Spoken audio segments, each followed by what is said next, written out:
Welcome to another segment of Beyond the Grassy Knoll, and with us is an old friend who's going to also chime in on the subject of the Civil War. He is our fourth guest, not necessarily in that order. We still don't know how many I'm going to compile before we put this out sometime in February. But it's Charles T. Wilcox. He is the author of Transformation of the Republic. Anybody who's listened to this show throughout the years is well aware that he's been here many times. And we're going to talk about the Civil War, but we're going to talk about the aftermath, which we might not have done that much with all the other guests. So anyway, from the Great White North, in the fine city of Calgary, in the wonderful province of Alberta, in the all-star country known as Canada. Hello, Charles. Yeah, hello. Oh, yeah. No, I didn't get a chance to see the junior playoffs. Well, it was a good. There was one goal there. I couldn't believe this. I can't remember who the heck did it, right? But he, I mean, he picked it up on a stick, right? I mean, they're rushing the net. Like, this is the Canadian team, right? They're rushing the net, and the puck kind of goes up into the air to the left of the goaltender, right? And so he kind of bounces this thing on his stick, like paddle ball or something. Yeah, like Tiger Woods would with a golf ball or whatever, and just whacks it into the net. And I go, what the? It's the strangest goal. Obviously it counted in that, but it's the strangest. It was artistic, yeah. That was pretty cool, man. And this was a fine Canadian lad that did that, right? Yeah. So I can't remember he was one of the. I mean, he's going to be way up there in the draft. The draft picks. Okay. Yeah. And the reason we do this, folks, is traditional for Charles and me to open up a little Canadian lore, and usually it's got to do with either the weather or hockey. So at any rate, but Canada does figure in the Civil War, and a lot of people don't. Well, of course, if you stick to our U.S. history books, you don't really see a whole lot about it. What a big surprise. And not that we're going to focus on that, but there is one thing I wanted to ask you before we get into some of the template questions I've asked the others so we can do a comparison, and also what you want to do, and that is take it past those Civil War years. But I wanted to ask you something because I didn't get a chance necessarily to talk about it with Ralph or Al or Eric, but I did mention, I do believe, that Jefferson Davis was a regular visitor to Canada. Is that correct? Yeah, he had a cottage or something. He had a cottage right on the shores of Lake Erie. All right, now, would that put him in Ontario? Yeah. Yeah, okay. Yeah, just southeast of Hamilton. All right, how far would you say from the most southwestern part of Quebec province? Quebec. What would you think? I mean, a couple hundred miles? Hundreds of miles. Okay. All right. No, I mean, only because, and I think you would agree, that the province of Quebec was probably the most anti-U.S., not because necessarily of the French-Canadian influence, but because the Jesuit influence was very strong. In fact, the strongest in Quebec than any other province. Would that be right? Anti-blue states. Really? Yeah. Okay. Yeah. Well, they were. You got to remember, Canada is a confederation of provinces that are sort of semi-autonomous, right? And that was kind of the general direction that the southern states wanted to kind of copy. Okay? Right. And so for that reason, the whole idea of a confederacy was closer to the hearts of people in Quebec and a lot of people in southern Ontario than an idea of what the North kind of had in mind. Right? Yeah. You see what I mean? Yes. So there was an affinity there to the point where the Davis government felt quite comfortable in establishing a kitchen cabinet in Montreal. So you had a lot of southern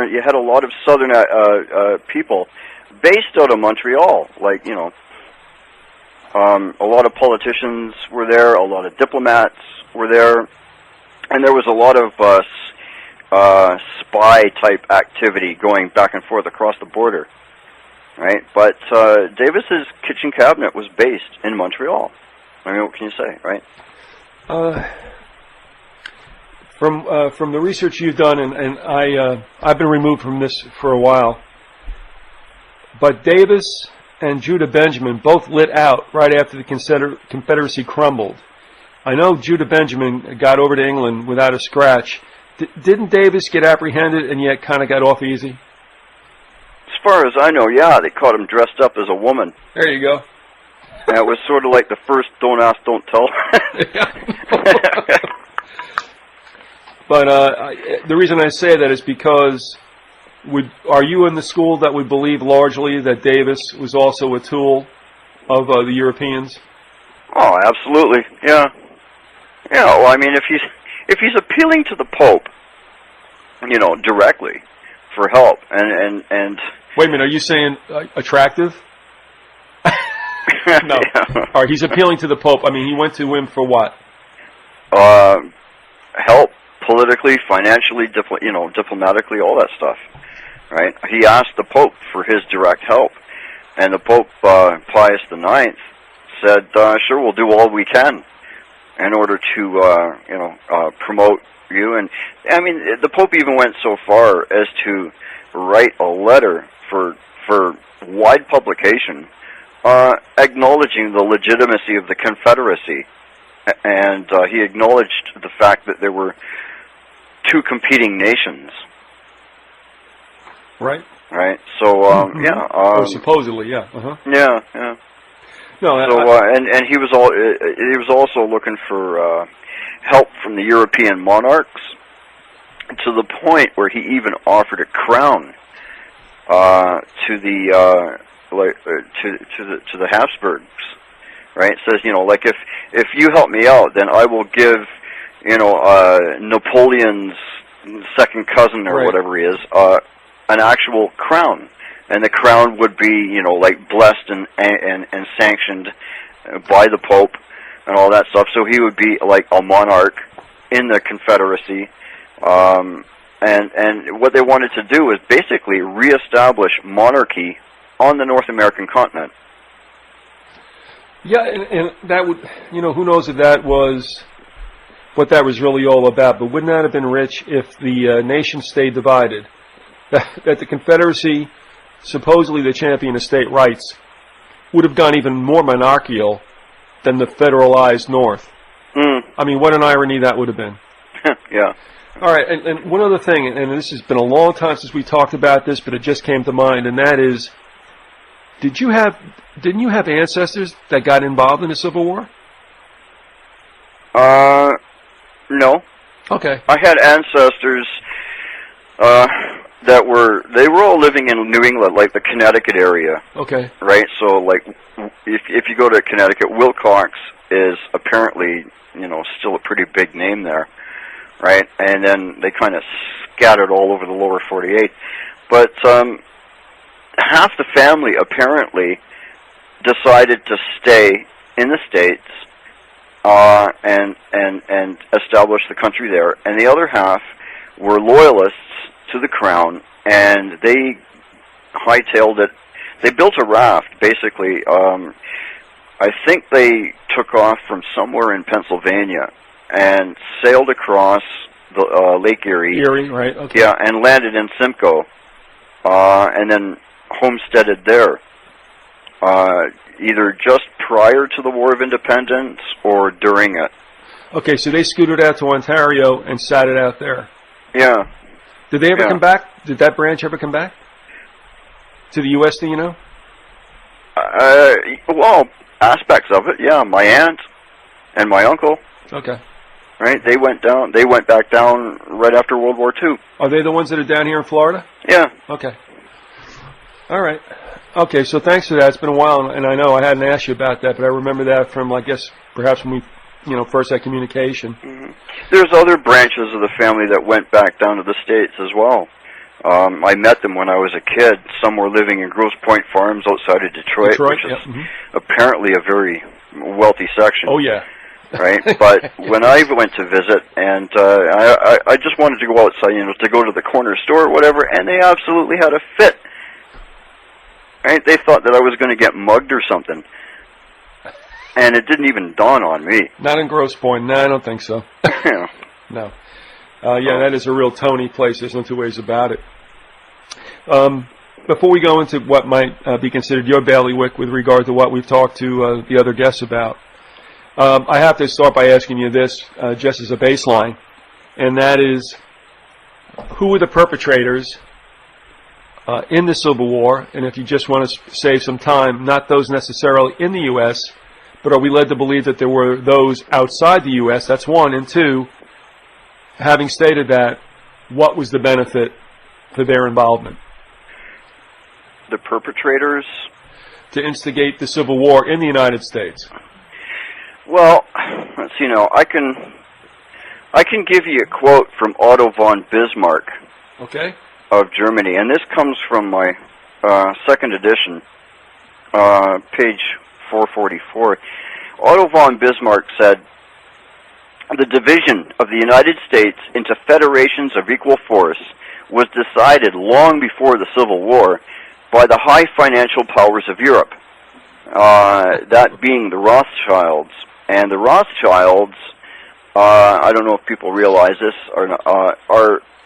they have an actual title, which is Guardian of the Vatican Treasury." All right, so hold it right there, Charles. Now, hang on to your thought, because this gets deliberately misconstrued. Would you just restate the title? Guardians of the Vatican Treasury. All right. What I hear is, well, they're the Vatican bankers, and that's that they give the money to the Vatican. That's not the case. The case is the Vatican charges them with hanging on to the considerable largesse, and when they want it, they ask for it. It isn't like the Rothschilds are financing the Vatican. Okay. I'm not too sure how that situation works, but I know that the Rothschilds are heavily involved in Vatican finances. Right. Whether or not the Vatican hangs on to them as a retainer kind of thing, like you would a lawyer, or whether the Rothschilds actually loan money to the Vatican and finance them directly. I'm not too sure exactly how that worked. All I know is that there was a very, very close tie between the two, to the point where they've got like an official title. Yeah. Oh no, I mean, my understanding, and I think this goes back quite a way, and I think Burke McCarty might even had said that, a century or two ago, and she was writing this in the 20s, the Rothschilds did stake the Vatican to a loan, but as far as who holds the big money, that's quite reversed than it was in the old days, and that comes from her, and I think she's a pretty reliable source. And I think that also got exposed, Charles, to a certain degree, with that Vatican banking scandal, the connections between Rome and the city of London, to include the death of the Vatican banker, Calvi, who hung himself, right? Yeah, full of bricks. Yeah, and the death of John Paul I. Yeah. And the death of John Paul I was portrayed pretty close to reality in The Godfather Part 3. You got it. And in fact, watch that, because there's quite a few winks that take place in that movie if you're paying attention, which I did not do when I saw that in the movies. But I did buy that and watched it knowing what I know now, like you know. And, there's plenty of connectivity that is, I wouldn't even say hinted at, almost boldly stated. And very boldly. There you go. That's right. All right. So all they did was change the names. Right. But Calvi is depicted in that movie as a filthy little rat hole banker. Well, they all are. Yeah. But wasn't it bold for them to show that particular pope was poisoned? Yeah. I mean, it wasn't even like, the poor guy had a cold, congestive heart failure. He was poisoned, and they showed that in the movie Godfather 3. Mm-hmm. All right, so I took you off course there a little bit. If we can return to where we were going. Sure. Okay. So he goes on to state, these bankers were afraid that the United States, if they remained in one bloc and as one nation, would attain economic and financial independence, which would in turn upset their financial dominion over Europe and the world. Of course, in the inner circle of finance, the voice of the Rothschilds prevailed. They saw an opportunity for prodigious booty if they could substitute two feeble democracies burdened by debt to the bankers in place of a vigorous republic sufficient unto herself. Therefore, they sent their emissaries into the field to exploit the question of slavery and to drive a wedge between the two parts of the Union.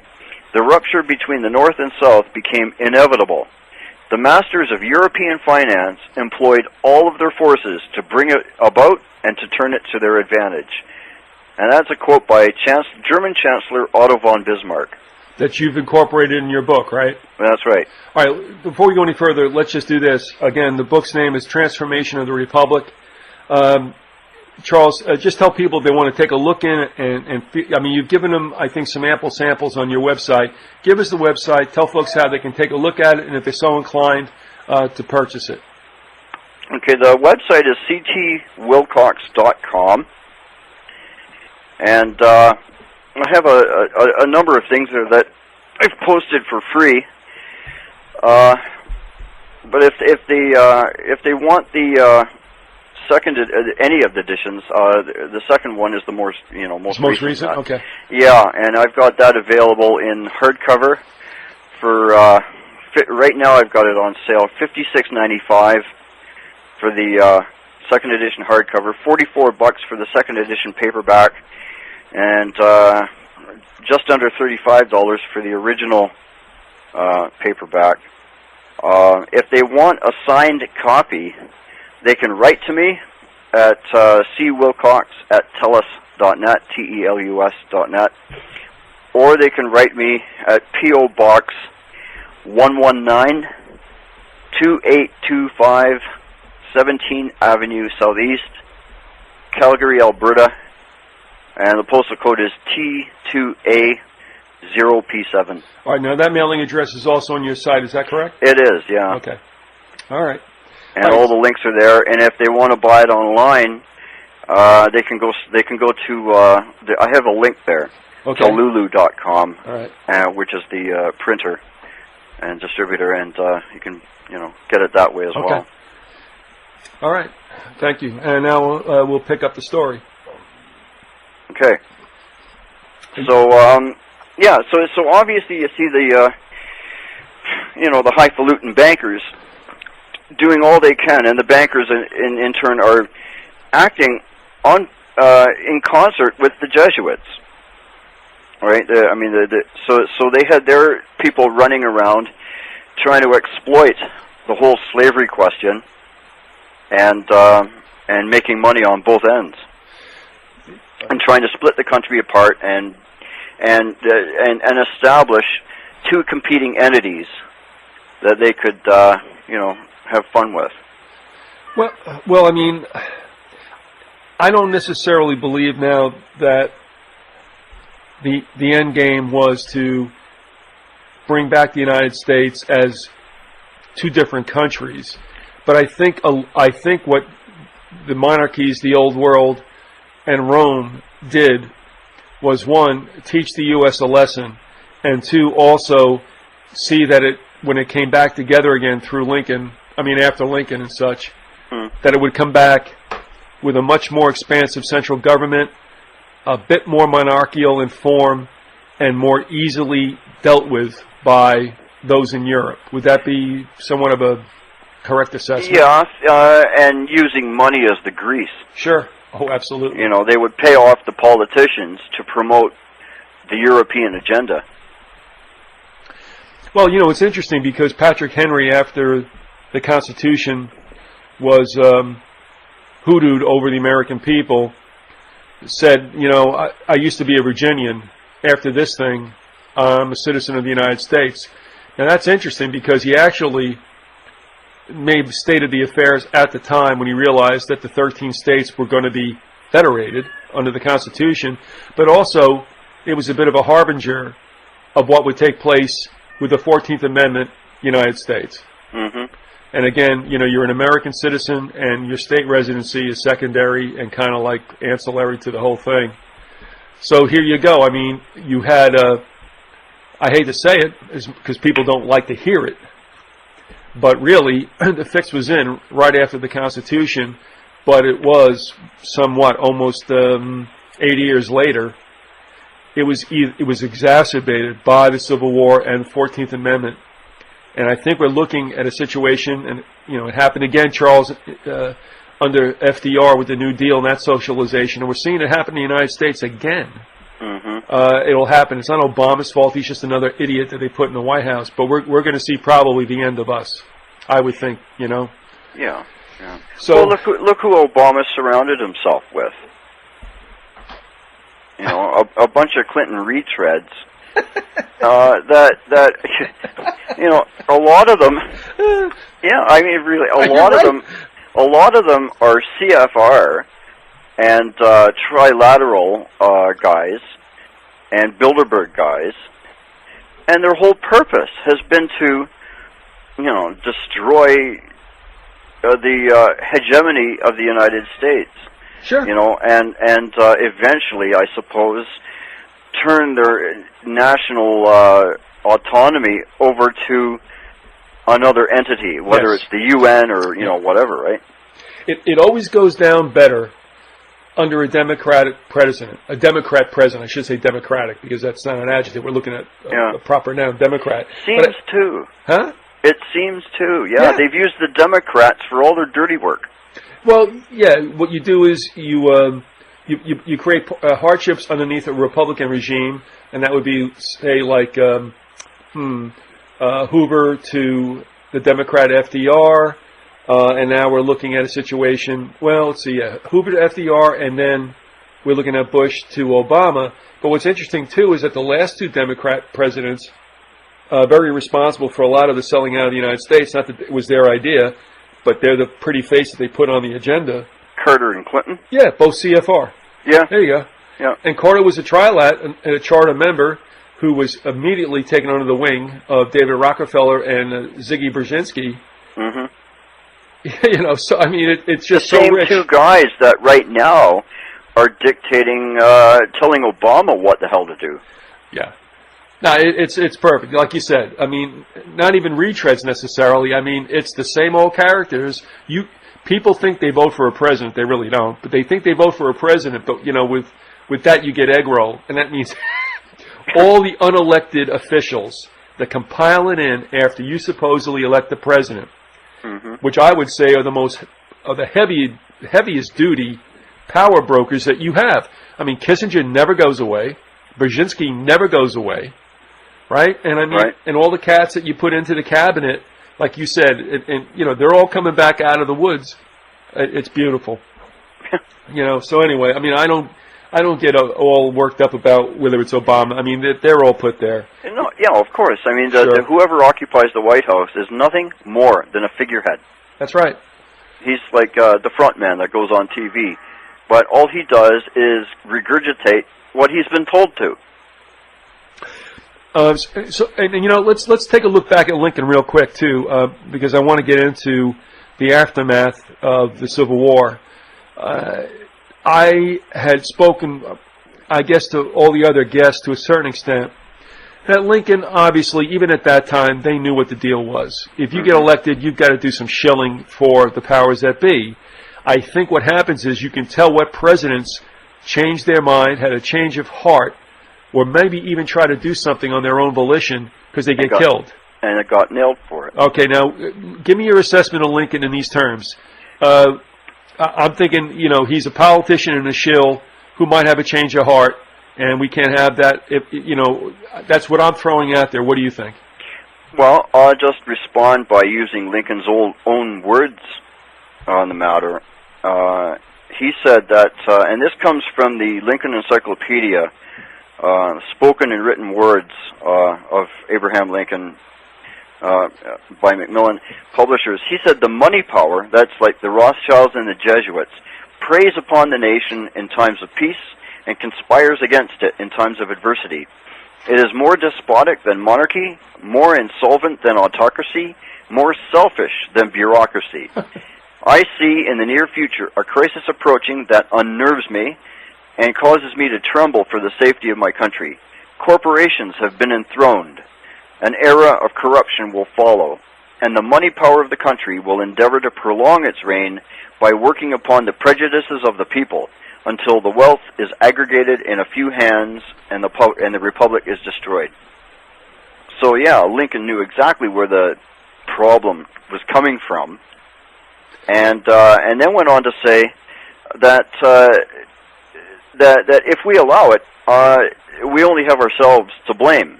So it would be like a form of national suicide.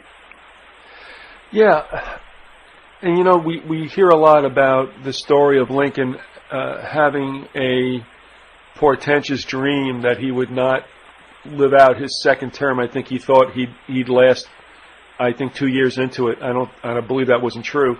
I don't know if he had that dream or not, and he might very well have, but I got a feeling that when he changed his heart, he had to know that there was, from that time onward, a bullseye on him. Mm-hmm. Well, he relayed that dream to Charles Chinnicky. Chinnicky? Okay. Yeah. Oh, also, I just want to throw this in here because it's something I think is really rich, and I'm glad that you did this. In the second edition, did you also include that image that you had in the first transformation where there was a headline from a New York daily that stated that Buchanan and his inaugural party had been poisoned? Did that make it into the second edition? I may have. I quoted it. I know that. All right. Well, I didn't change anything from the first edition. Okay. I've kind of added, but the imagery, I may have changed a few things here and there. I know I put in a whole lot more photographs and a lot more newspaper things and whatnot. But the actual transcription of those newspaper articles are still in there. Okay. No, because I thought that was great, because you can't argue about this being conspiracy theory. I think it was the Telegram at that day that would later merge, and then they both went the way of nickel candy, because I remember those papers at the very end of their run. Mm-hmm. I think it was the New York World Telegraph. I think that was it. And I think, anyway, one of those dailies had those headlines, and so it stated very clearly. Can you imagine in 56? Mm. I mean, can you imagine even now reading that your president and his people were poisoned at their inaugural celebration? Whoa.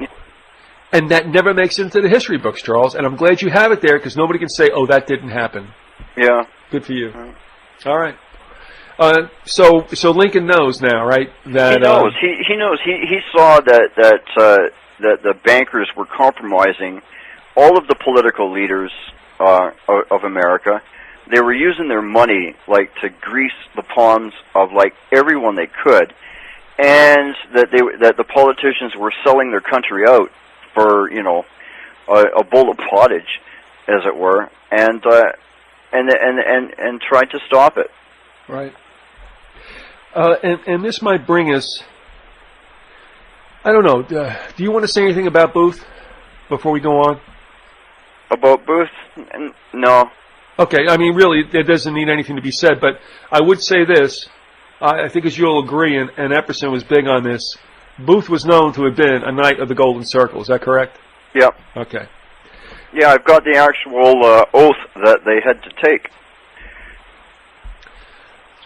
And also, the Knights of the Golden Circle were pretty much prepped for what they had to do to instigate, at least in the South, this idea of perhaps of a civil war.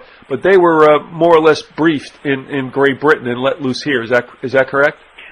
I think so. I never got too much into the inner workings of the Knights of the Golden Circle. I mentioned the fact that they existed. I mentioned the fact that a lot of the conspirators belonged to it, particularly Booth. Right. And they were being funded by the European powers. That'll do it. Okay. So they had money stashed everywhere, and they were kind of running sort of like a guerrilla war Yes, exactly. Yeah, I've heard it phrased a number of ways. That would be another one of them. That their intent was, and they successfully began paramilitary organizations. The lightest I think you could call it, they call them shooting clubs. The point's clear, and is what you said also, is what I have also come upon. But if we can even move on now, one of the other things that you also include are some of the communications by Romanists, even in the upper Midwest, that kind of belie that there was a desire at that time to perhaps hijack the United States in one way or another and put it into liege, if you will, to the Vatican. Mm-hmm. And would that have necessarily been, well, not necessarily militarily, would it have been financial? What is the deal on what the plan was after the fact? Well, from what I understand, they wanted to kickstart the Civil War all over again.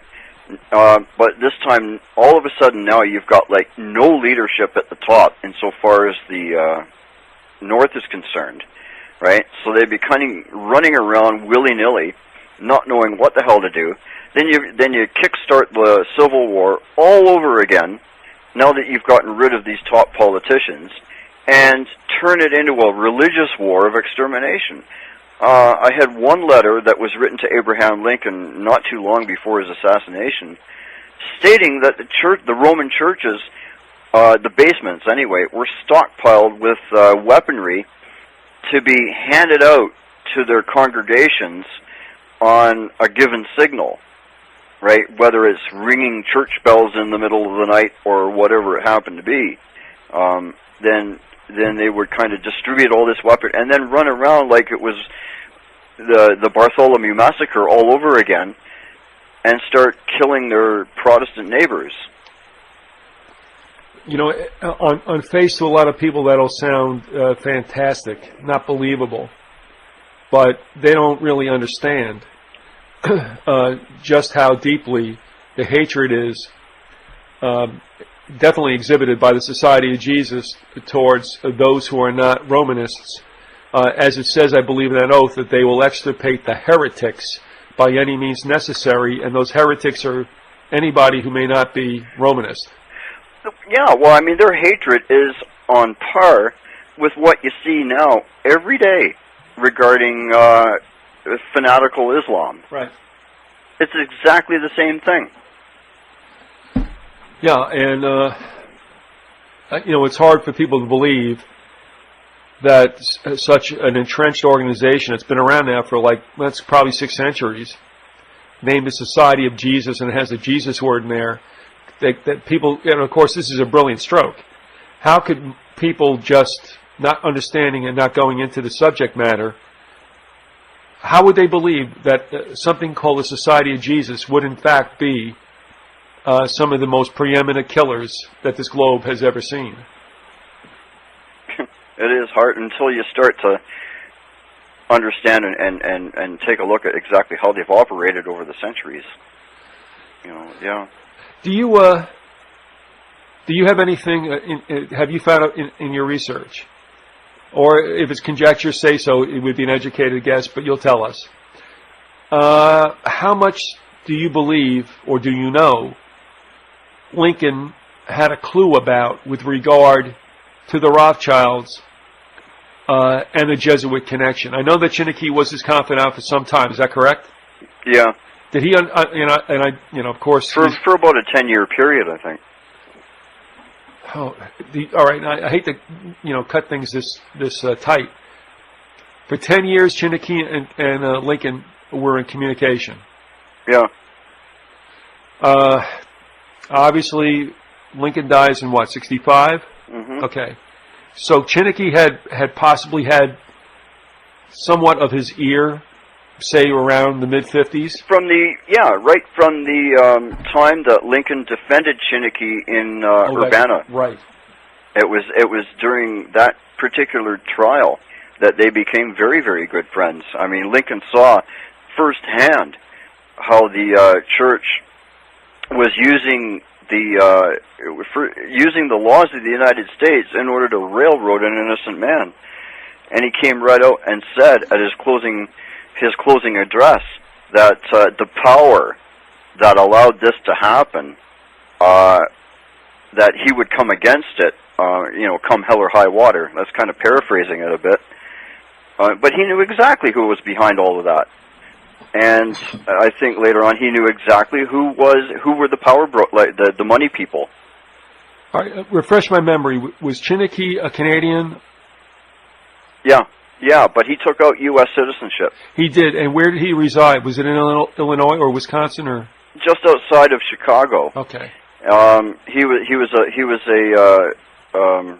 a priest, but he started up a town called St. Anne, which is a suburb of Chicago. That town of St. Anne, just outside of Chicago, is a town that Charles Chinnicky founded. And when he did that, he brought in tens of thousands of French and Belgian and French Canadian immigrants. So, for all intents and purposes, it was a French enclave situated just outside of Chicago. All right, and because Chinnicky was a Romanist priest, right? When he founded that, was it founded also as somewhat a Romanist enclave spiritually? It was. All right, now, but the problem that his bishops and a few of his co-religionists had was the fact that he was also a temperance type person. He was well grounded in the Bible, and his fellow priests were constantly getting drunk and constantly picking up whores and constantly having sex between themselves. And there was an awful lot of that type of thing going, and corruption beyond scope. And he wanted to put an end to all of that and start preaching the gospel directly from the Bible. So all of that, so they tried to railroad him. They got this one priest who talked to his biological sister and said, "Look, I want you to charge him with rape, and we'll back you all the way. If you have to perjure yourself in court, so be it. I'll give you absolution." And that's what they tried to pull off. Well, the whole plan fell apart when one of the ladies that had overheard that entire conversation came to Lincoln in the middle of the night, and when it looked like that Chinnicky was going to be found guilty, and told Lincoln exactly what happened, how the plan all came together in that. And then Lincoln said, "Oh, great! Well, now we've got them by the short ones," and that was the end of that court case. And then he realized from that point on that Rome is not exactly all that it's cut out to be. Yeah. All right, so Chinnicky was a priest in the Romanist Church, and then he came out. Is that correct?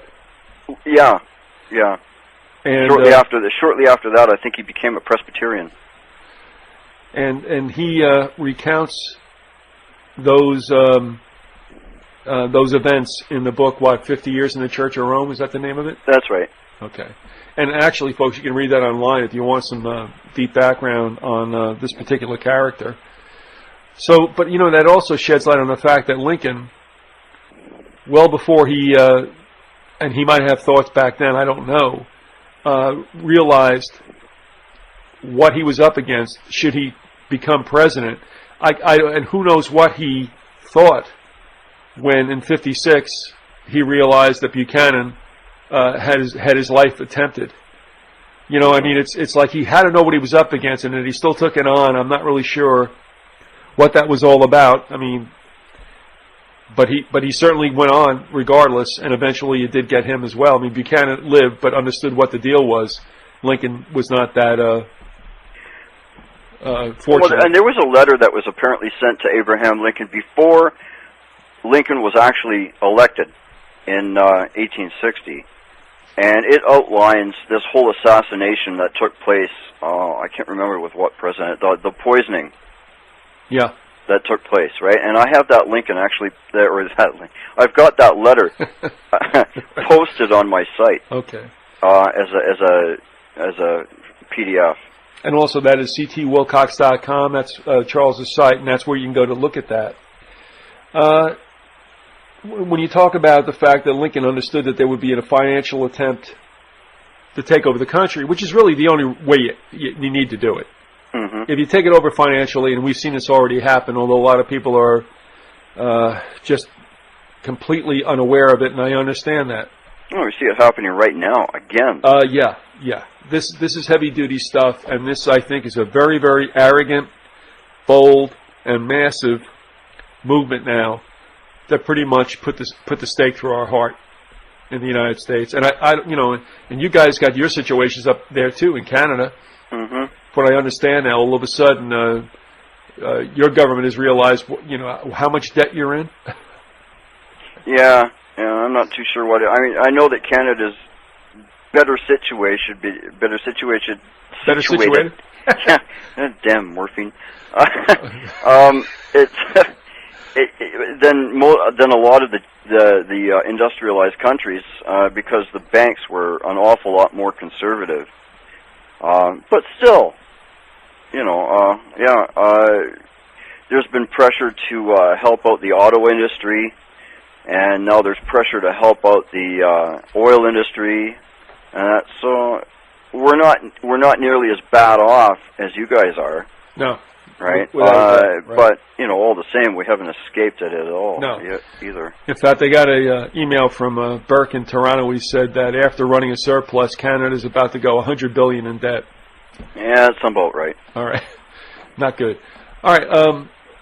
So anyway, obviously that starts to take place. And what's interesting, too, at the time after the Civil War, and actually during, but certainly after, and not long after it, John D. Rockefeller, starts to make his move on an empire that I think would prove to be most disastrous for United States citizens, given the fact that was the beginning of the robber baron wresting of the financial control in the United States and then eventually governmental control, which we're seeing right now. And that's why it's so rich it would go back to banking, where they're going to bring all U.S. citizens down to their knees. Mm. And it was right about that time. And, of course, Rockefeller and Morgan partnered with the Rothschilds, and they understood the way things would go, and they would create a pact.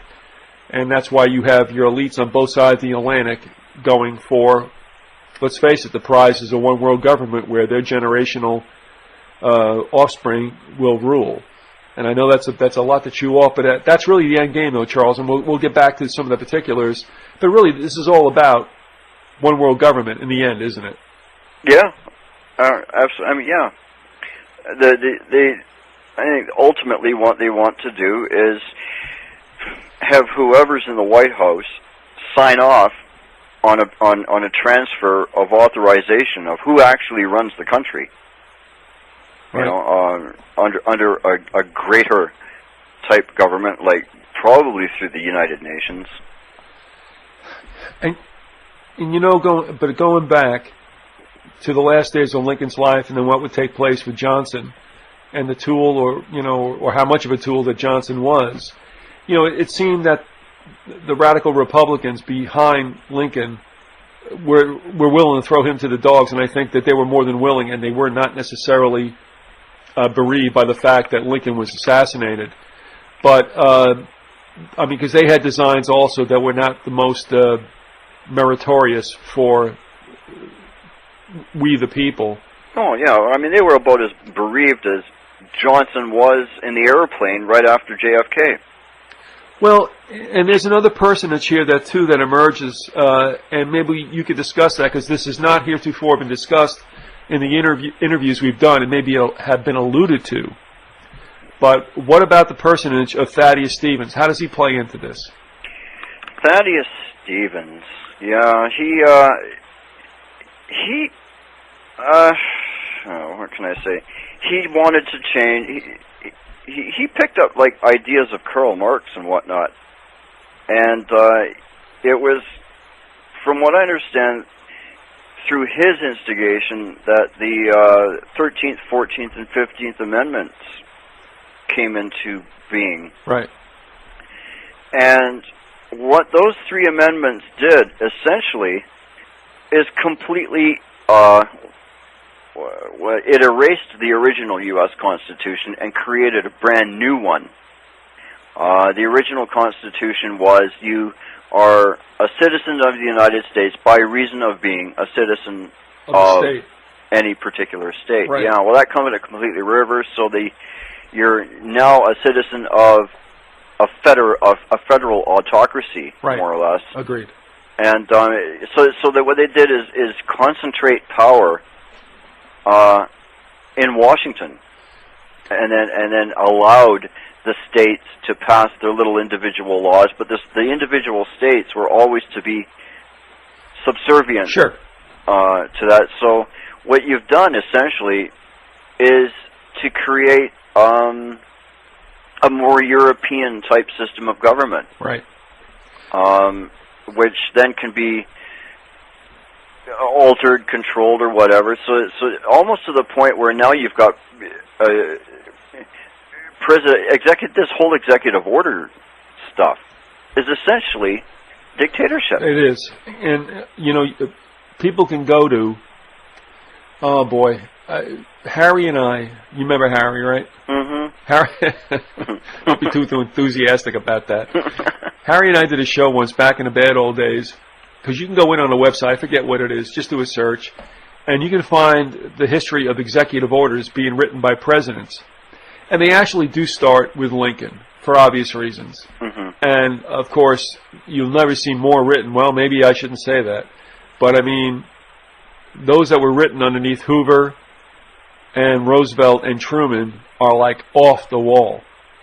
But you're right. The exercise of the executive order, for the most part, it gives you a dictatorship. Let's just call it what it is. Yeah. And, I mean, it's almost impossible to try to override it. So for the most part, they never are. And why in the world would you allow something like that if you wanted a truly constitutional republic, whatever that means?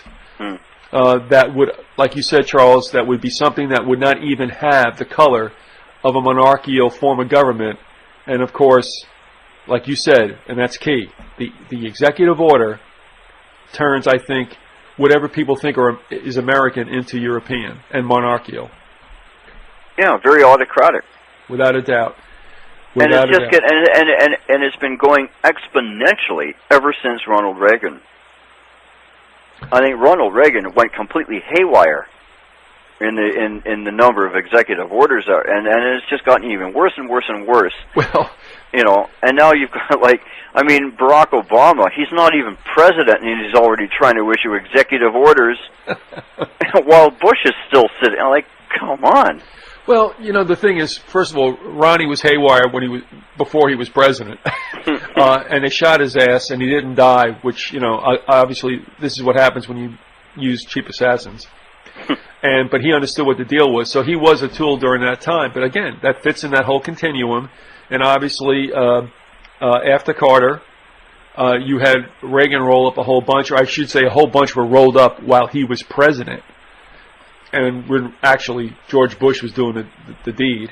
And then you have Bush. But I mean, if you go to that website and you take a look at the executive orders that have been written, I mean, it is really breathtaking because nobody has any idea how they come out. I mean, we're talking about they're into the tens of thousands now. If only just from the time, especially of Hoover, but they did have their inception with Lincoln, which a lot of people castigate him for. But again, it was a tough time. It was. Well, I mean, executive orders, I suppose, have their place, right? Right. If used very, very judiciously and very, very sparingly, right? But to come out almost every, 24 hours with a brand new executive order, then you've got, runaway autocracy. Sure. And, the informer has been on the show, and he's pointed to the fact that emergency powers have always been. Well, they've been with us for a long time, going even back to Washington, and they've had some strengthening. One of the times was obviously during the Civil War. And, of course, if you can always keep the United States in a sense of emergency, which he makes a good case for, and people can check out for themselves, is most definitely the case, well, then EO always has its place, doesn't it? And that's what I think we're seeing to this very day. You may not agree necessarily with that construct, but you would have to agree that they do write them like they were like swallowing M&Ms. Yeah. Yeah. Now, and they always claim that they're doing it for the benefit of the people. Well, it's like the old Kool-Aid and Luke. We're doing it for your own good, Luke. Yeah. Why don't you stop being so good to me? Now, in the few minutes that we have left also, there's still reverberations through this whole thing. I mean, with the 13th, 14th, and 15th Amendments, and also the fact that after the several states of the Confederacy were allowed back in as peaceable states, the federal government wasn't sure that they would go for the ratification of the 13th, 14th, and 15th, so they threw them back under martial law again, which is something that a lot of people, again, if you just stick to the vanilla history books, don't know that much about. So here we get, and I'm saying here because I'm now in Florida. They were never ratified. Really? As far as I know. Well, I would say if they were, it was by the point of the bayonet. Well, yeah, okay, ratified under duress. Yes, without a doubt. That was the whole idea. And that was even, I tell you what, Southerners down here, and I had said this to one of our other guests, are more put off by that period where they were put under martial law again for the Reconstruction Acts and such than they were about the whole war. That sticks with them, and that says volumes, I think, about exactly what the damage was done. But now, I mean, what do you think in the last couple of minutes we have, Charles? When you look at the Civil War, when you look at the financial element, it's economics, you're right. It's always about the money. Today, as we're looking at the Fed and such, is the Fed something that also you believe was an offshoot of what took place in the Civil War? Yeah, I think so. Well, I mean, think about it. The Fed is nothing more than a branch office of the Bank of England. Yep. Right. The Bank of England is owned by the Rothschilds, among others. Right. Right. So they've got and you've got your branch office, the Federal Reserve Bank of New York, essentially, and that's a Rockefeller and whoever else. Right. So yeah, and you take. I can't remember who it was, Cicero or somebody said, if you take control of the money of a nation, then you've got the nation. Well, let me go back to Cicero. What everybody remembers is pretty much one of the Rothschilds making the same crack. If you control the money supply, who do you care? Sits in D.C. or in London or wherever. And it's true. I mean, it's always been about the money. It's always been about economics. It's more about market building than nation building. It's all about mercantilism, and so we find the same thing in the Civil War. But in some though too, would you say that the Civil War, perhaps in what you might call the more modern era, whatever, at least within the scope of the length of this country's history, do you think that? Well, you tell me. Was irreparable damage done to this country at that time? Irreparable? Yes. Yeah. Well, look what you have now. Yeah, I am. You want to be more specific, or? Irreparable. Well, yeah. I mean, because you wound up, basically, you wound up with the money people in more or less in control. Right. They're the ones that are dictating the laws of the land. The whole thing is money and power, man. So essentially, it's the Wall Street brokers that are now running the country. Right? They grease the hands of the politicians. The politicians bow down and kiss whoever asks that they're told to kiss. And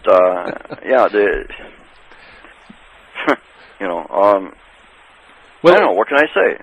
No, well, I mean, we're in agreement, so it's something that I can't give you an argument about, which sometimes. I mean, to explain the whole thing takes a book, right? And that's kind of why I wrote it. And no doubt, and that book is Transformation of the Republic. The website for Charles is ctwilcox.com. Those links will be up, obviously, with the audio when we do put up however many interviews that we do have, or I will conduct, probably under the heading of the war between us states. And I think that says volumes. But again, yeah, it's all about the money. There's no two ways about it. And like you said also, Charles, the Civil War now expands the central government even more. We see it again happen in the 30s. We're going to see it happen again now. But when the Fed popped up, right around that would be, I guess, 1913. Yeah. That was the all-time central private bank that nobody ever wanted. Supposedly, at least the original. That was patrons. like about the third or fourth attempt at a central bank in the United States, and every president that had turned down the idea of a central bank was eventually taken out of the picture. Yeah, you're right. I mean, you take a look. I mean, Lincoln obviously had there was a financial issue with him too, with greenbacks.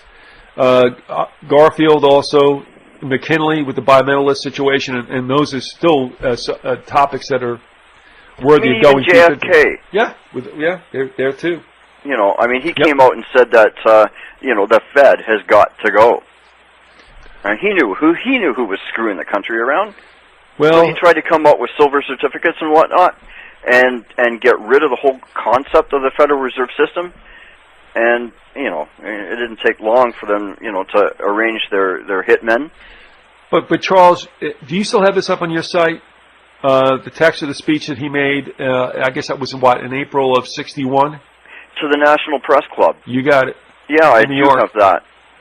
Yeah, and he talks about secret societies or whatever, but the MO that he is describing can only belong to one group on this planet. And he's speaking specifically of the Jesuit order. I would agree. It would fit the bill. Some people have said, well, could it be the bankers? And in a way, yeah, there's an overlay there, and that's part of the whole deal. But certainly he's not talking about a country. He would have named Russia at that time if that was the problem, because we were obviously in a pitched Cold War with them. He left the perp without name or title, or, you know what I mean? Yeah. He left it vague, but certainly you cannot look under the definition that he laid out in that speech and affix it to any particular country. It was something else out there, and I would agree with you. Now, you have that also on your site, is that correct? Yeah, it's posted there. All right. Listen, we've been talking with Charles Wilcox. He is the author of Transformation of the Republic. You have a second edition out. Is there something forthcoming, or? No, I think that's it right now insofar as books are concerned. I do, or I am in contact with a film producer right now, and good. he's displayed some strong interest in getting this translated into a film project of one kind or another. I should know more within the next couple of months. When he's serious and makes a serious offer, then I'll certainly let you know. All right. Not that this is a real big deal, but I'm just curious. Is this a Canadian concern or United States? No, some guy in California. All right. That's great. So, I mean, the whole idea is to get this eventually as a history, like a real history, to eventually be viewed from your living room, eating your Swanson TV dinners, and then immediately hucking it up once you realize the truth. All right. Oh, that's a nice visual. All right. Well, listen. We've talked about this before, and honestly, that would be a great thing. But the powers that are against you, I just hope it happens. I hope it happens. I hope so too. Well, you know what? I mean, there have been an awful lot of movies. I mean, the most recent one that I can think of is Elizabeth the Golden Age. I don't know if you saw that movie or not. It just came out a few years ago. That whole movie is nothing but Jesuit conspiracy against Queen Elizabeth I. So movies are still being made, right? It's just I don't know what the deal is with the United States, right. But it's going to happen. Like if I have to put a gun to somebody's head, it's going to happen. I'll be looking forward to that moment. Charles T. Wilcox, author of Transformation of the Republic, and we'll talk to you soon again, Charles. Okay. Good night now.